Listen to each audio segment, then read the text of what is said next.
cold calling pretty much sucks unless you really like sales, or I don't know.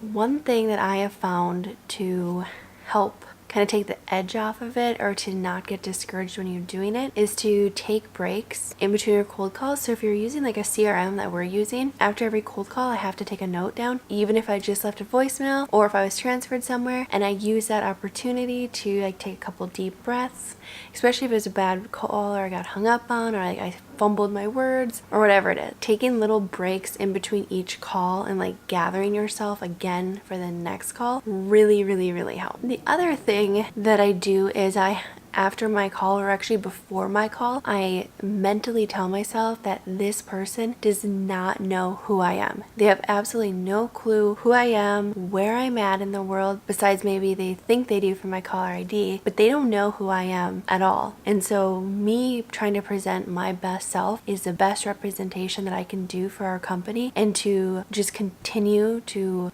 push through even those hard times, because we take things so personally. Like, we all do it, and so you kind of have to just separate yourself from these tasks of cold calling and just do it anyway. It's like almost like you're in a play. You have to put on this like salesman hat and just get to work and get to business. Ask a lot of questions. Don't take no for an answer. I mean, don't be overly pushy, but remember, you're there to get your product in the hands of more people. That's what your job is during cold calling. So for a lot of times I would be kind of like, it doesn't really matter, but it does, because that's what's gonna pay my bills. So you need to get your product out in front of people, and the only way to do that is by cold calling or cold emailing or doing something. Put your salesman hat on, or saleswoman hat, and get to calling. Wow, you guys, perfect example of what I just said just happened. Called in, got passed around in the whole like phone system that they have for the groups that we're calling, and I get transferred to the right lady. She was like on the fence, but she didn't hang up on me. So when somebody doesn't hang up on you, that's your cue to continue to ask them questions. You generally want to ask them questions that there's like a yes to, or you want to try to set up the demo. The whole goal is to get them in your software, or to,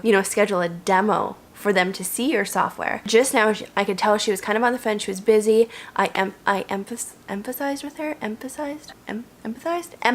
with her. Sorry guys. I empathized with her, knowing how busy she is, and I say that, I know you're super busy. I want to help, make your life easier, and this software does just that. And then I gave her an example of one of the current groups that we're working with and how much money and time it saved them. And I kept asking her, do you have time later this week or next week to talk? She said, definitely not this week. She said probably not until after next Wednesday. I was like, okay. I'm like, how about I call you Thursday? What time would be best? And she goes, I don't know. She goes, you can just give me a call in the morning and we can, go from there. And I was like, okay. So I said, I'm going to send you a follow-up email. So I got her email address. I reread it to her just to verify I had it correctly. And I said, I'll send you a follow-up email with what I just said to you, and then I will call you on Thursday, and we can either talk then and there, or we can, set up a time for later that day, or if something comes up, I totally understand. But what it is you have to keep the conversation going. When somebody says no, it's an opportunity for another question that the answer could be yes to. Don't feel discouraged, and don't feel like, oh, okay, because then you're never gonna get sales. Because that's how I was like at the very beginning of this. But it's just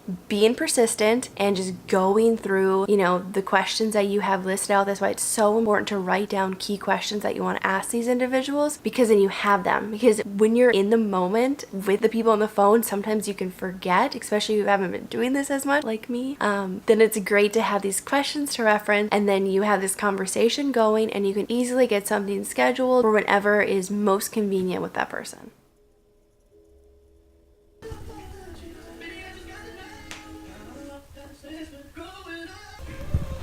So I have the numbing cream on. I leave this on for I think like 30 to 40 minutes, and I laser it.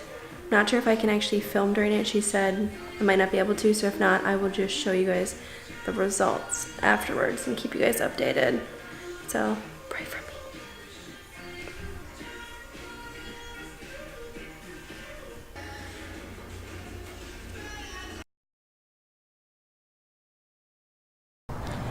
So I don't know if you guys can see my skin, but it's a little red and it's a little swollen right now.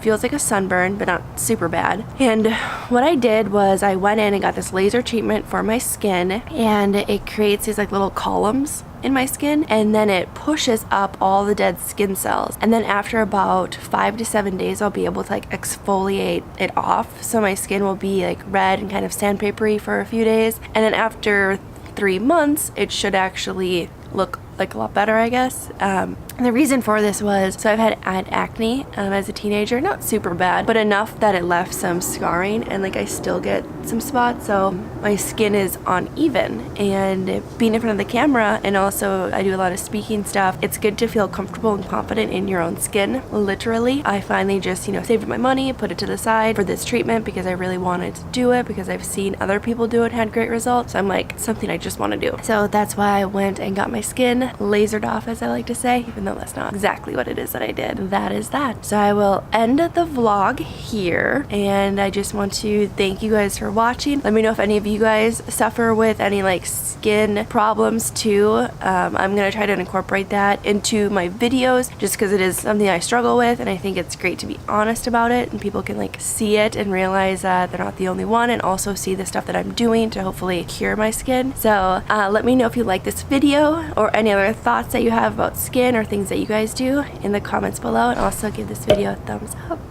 Thank you.